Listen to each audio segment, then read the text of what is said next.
Sai Satcharita Chapter 5. Written with Chand Patil's marriage party. As hinted in the last chapter, I shall now describe first how Sai Baba returned to Shirdi after his disappearance. There lived in the Aurangabad district, Nizam state, in a village called Dhoop, a well-to-do Mohammedan gentleman by name Chand Patil.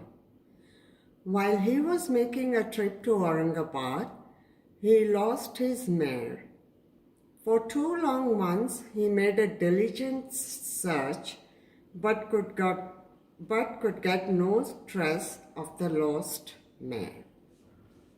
After being disappointed, he returned from Aurangabad with the saddle on his back. After traveling 4 kos and a half, he came on the way to a mango tree under the foot of which sat a fakir. He had a cap on his head, wore kafni, and had a satka, short stick, under his arm. And he was preparing to smoke a chilim, pipe. On seeing Chand Patil pass by the way, he called out to him and asked him to have a smoke and to rest a little. The queer fellow or fakir asked him about the saddle. Chand Patil replied that it was of his mare, which was lost some time back. The fakir asked him to make a search in the Nala close by. He went, and the wonder of wonders, he found the mare there. He thought that this fakir was not an ordinary man, but a great saint. He returned to the fakir with the mare. The chilim was ready for being smoked, but 2 things were wanting. First, fire to light the pipe, and second, water to wet the chappi, piece of cloth through which smoke is drawn up. The fakir took his prong and thrust it forcibly into the ground, and out came a live ember, which he put on the pipe. Then he dashed the satka on the ground from where water began to ooze. The chappi was wetted with that water, then wrung out and wrapped round the pipe. Thus, everything being complete, the fakir smoked the chilim and then gave it also to Chand Patil. On seeing all this, Chand Patil was wonderstruck. He requested the fakir to come to his home and accept his hospitality. Next day, he went to Patil's house and stayed there for some time. Patil was a village officer of Dhoop. His wife's brother's son was to be married, and the bride was from Shirdi. So, Patil made preparations to start for Shirdi for the marriage. The fakir also accompanied the marriage party. The marriage went off without any hitch. The party returned to Dhoop, except the fakir, who stayed back in Shirdi and remained there forever. How the fakir got the name Sai? When the marriage party came to Shirdi, it alighted at the foot of a banyan tree in Bhagat Malsapati's field, near Khandoba's temple. The carts were loosened in the open courtyard of Khandoba's temple, and the members of the party descended one by one, and the fakir also got down. Bhagat Malsapati saw the young fakir getting down and accosted him, "Ya Sai, welcome Sai." Others also addressed him as Sai. and thenceforth he became Sai Baba. Contact with other saints. Sai Baba began to stay in a deserted masjid. One saint named Devidas was living in Shirdi for many years before Baba came there. Baba liked his company. He stayed with him in the Maruti temple in the Chowdi and sometime lived alone. Then came another saint by name Janki Das. Baba spent most of his time in talking with him, or Janki Das went to Baba's residence. So also one Vaishya householder saint from Puntambi by name Gangagir always frequented Shirdi. When he first saw Sai Baba carrying pitchers of water in both hands for watering the garden, he was amazed and said openly, "Blessed is Shirdi that it got this precious jewel."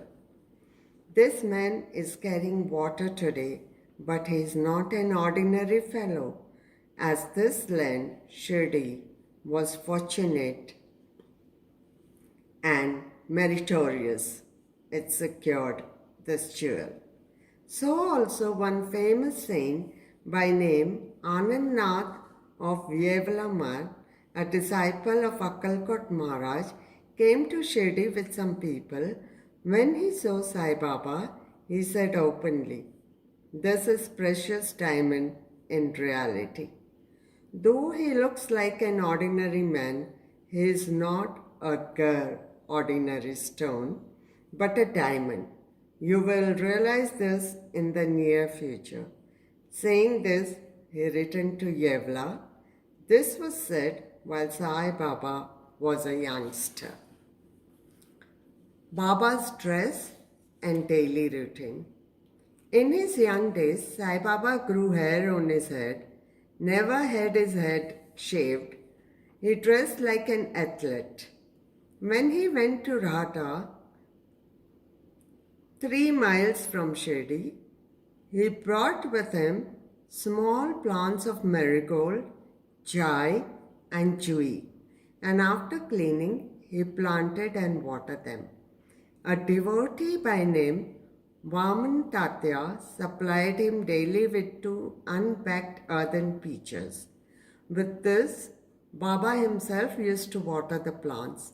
He drew water from the well and carried the pitchers on his shoulders. In the evening, the pitchers were kept at the foot of the neem tree. As soon as they were placed there, they were broken, as they were made of raw earth and not baked. Next day, Tatya supplied 2 fresh pitchers. This course went on for 3 years, and with Sai Baba's toil and effort, there grew a garden. On this site, at present, stands the big mansion, Samadhi Mandir of Baba, which is now frequented and used by so many devotees. The story of Padukas under the neem tree. A devotee of Akkalkot Maharaj by name Bhai Krishnaji Ali Bagkar worshipped the photo of Akkalkot Maharaj. He once thought of going to Akkalkot, Solapur district, take the darshan of the Padukas of the Maharaj and offer his sincere prayer there. But before he could go there, he got a vision in his dream. Akkalkot Maharaj appeared in the vision and said to him, "Now Shirdi is my resting place. Go there and offer your worship." So Bhai changed his plan and came to Shirdi, worshipped Baba, stayed there for 6 months and was happy. As a reminiscence of the vision, etc., he prepared the Padukas and installed them on an auspicious day of Shravan. Shaka 1834, 1912 AD. Under the neem tree, with due ceremonies and formalities conducted by Dada Kelkar and Upasani. One Dikshit Brahmin was appointed for worship, and the management was entrusted to devotee Sagun. Complete version of the story. Mr. B.V. Dev, retired Mamlatdar of Thana and a great devotee of Sai Baba, made inquiries about this matter with Sagun, Meru Naik and Govind Kamlakar Dikshit, and has published a full version of the Padukas in Sai Leela, Volume 11, Number 1, page 25. It runs as follows. In 1834 Shaka, 1912 AD, one Dr. Ram Rao Kothare of Mumbai came to Shirdi for Baba's darshan. His compounder and his friend Bhai Krishnaji Alibagkar accompanied him. The compounder and Bhai became intimate with Sagun, Meru Naik and G.K. Dikshit. While discussing things, these persons thought that there must be some memorial of Sai Baba's first advent at Shirdi and sitting under the holy neem tree. They thought of installing Baba's Padukas there and were going to make them of some rough stone. Then Bhai's friend, the compounder, suggested that if this matter was made known to his master, Dr. Ram Rao Kothare, he would prepare nice padukas for this purpose. All liked this proposal, and Dr. Kothare was informed of it. He came to Shirdi and drew a plan of the padukas. He went to Pasani Maharaj in Khandoba's temple and showed him his plan. The latter made many improvements, drew lotus, flowers, conch, disc, mace, etc., and suggested that the following shloka regarding neem tree's greatness and Baba's yogic powers be inscribed. The verse was as follows. Sada nimba vrikshasya muladi vasat sada stravinam tiktama piyapriyam tam tarum kalpa vrikshadikam sadayantam namamishwaram sadgurum sai natham. Upasani's suggestions were accepted and carried out. The padukas were made in Mumbai and sent to Shirdi with the compounder. Baba said that they should be installed on the Purnima, 15th of Shravan. On that day at 11 a.m., G.K. Dikshit brought them on his head from Khandoba's temple to the Dwarkamai in a procession. Baba touched the padukas, saying that these are the feet of the Lord, and asked the people to install them under foot of the neem tree. A day before, one Parsi devotee of Mumbai named Pasta Seth sent ₹25 by money order. Baba gave this sum for the installation of the padukas. The total expense of installation came up to ₹100, out of which ₹75 were collected by subscriptions.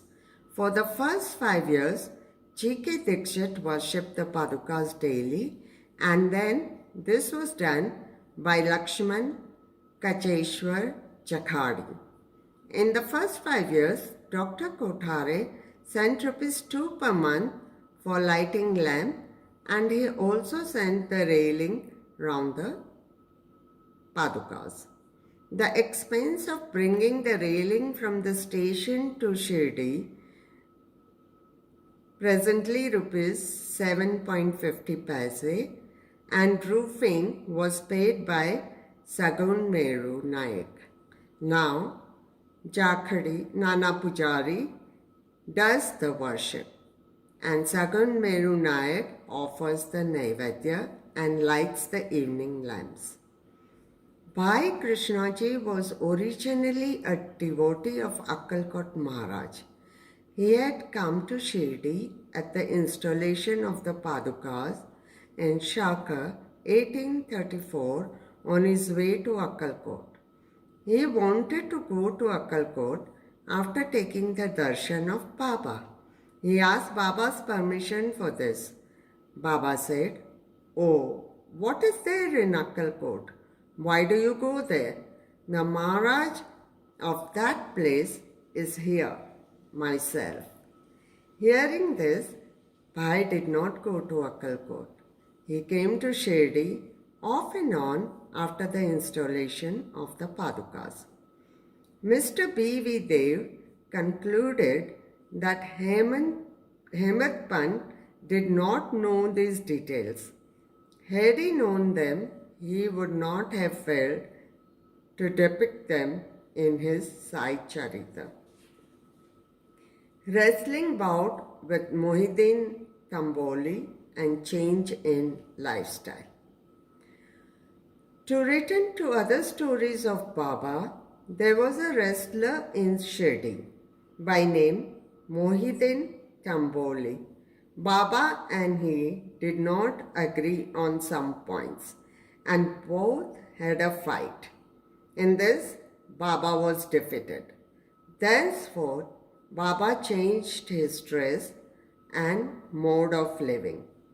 He donned kafni, wore a langot, waistband, and covered his head with a piece of cloth. He took a piece of sackcloth for his bed and was content with wearing torn and worn out rags.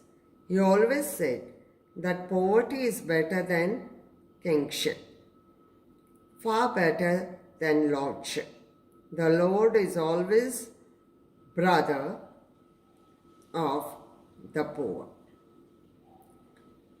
Gangagir was also very fond of wrestling. While he was once wrestling, a similar feeling of dispassion descended over him, and at the proper time he heard the voice of an adept saying that he should wear out his body, playing with God. So he too gave up sansara and turned towards God realization. He established a mutt on the banks of the river near Puntambe and lived there with his disciples. Sai Baba did not mix and speak with the people. He only gave answers when he was questioned. By day, he always sat under the neem tree, sometimes under the shade of a bubble tree near the stream at the outskirts of the village. In the afternoon, he used to walk at random and go at times to Nimgaon. There, he frequented the house of Bala Sahib Dengle. Baba loved Mr. Bala Sahib. His younger brother, named Nana Sahib, had no son. Though he married a second wife, Bala Sahib sent Nana Sahib for taking darshan of Sai Baba, and after some time, with his grace, Nana Sahib got a son. From that time onwards, people began to come in numbers to see Sai Baba, and his fame began to spread and reach Ahmednagar from thence. Nana Sahib Chandorkar and Keshav Chidambar and many others began to come back to Shirdi. Baba was surrounded by his devotees during day and slept at night in an old and dilapidated masjid. Baba's paraphernalia at this time consisted of a chilam, tobacco, a tambrel, tin pot, long kafni, a piece of cloth round his head, and a satka, which he always kept with him. The piece of white cloth on the head was twisted like matted hair and flowed down from the left ear on the back. This was not washed for weeks. He wore no shoes, no sandals. A piece of sackcloth was his seat for most of the day. He wore waistcloth band, and for warding off cold, he always sat in front of a dhuni, sacred fire, facing south, with his left hand resting on the wooden railing. In that dhuni, he offered an oblation of egoism, desires, and always uttered, Allah Malik, God is the sole owner. The masjid in which he sat was only of 2-room dimensions, where all devotees came and saw him. After 1912, there was a change. The old masjid was repaired and a pavement was constructed. Before Baba came to live in this masjid, he lived for a long time in a place, Takya, where with ghungaroos tied on his ankles, Baba danced beautifully and sang with tender love, turning water into oil. Sai Baba was very fond of lights. He used to borrow oil from shopkeepers and keep lamps burning the whole night in the masjid and temple. This went on for some time. The banyas who supplied oil once met together and decided not to give him oil. When, as usual, Baba went to ask for oil, they all gave him a distinct no. Unperturbed, Baba returned to the masjid and kept the dry wicks in the lamps. The banyas were watching him with curiosity. Baba took the